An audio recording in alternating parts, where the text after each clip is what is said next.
Vacuum tube ba? Hanap mo, may anode, cathode, vacuum tube, tawag sa gantong aparato.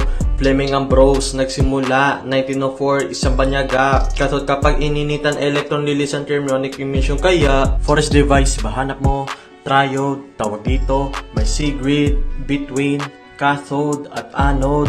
Ang mga electrons manabigan, pero may sigid na kumakontrol. Kapag voltage mo high negative, bawal din negative electrons ay bababa. Diagram siya pabutihin lahat. Concept na simple gawing mahirap. Electrodes gawing apat. Tetrode na ang inyong katapat. Screen ng grid, frequency size 100 kHz, ito ay kapantay. Nakakabit, hindi to sa skies. Decouple to ground ang kaniyang ties. Di pa rin set ang panghuli. Ang kink na lang sumasangge. Malupit ang hinuli. May pentode na tube at iba ang kanyang grids.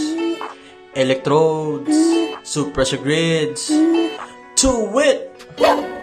Vacuum tube ba? Hanap mo, yung walang kink, pentode, all grids, electrode, sa tubes, all goods, mga mata, nalulula, sa dami ng tubes na pinakita, lahat ng tubes and outs may thermionic emission na nagpakitang halaga.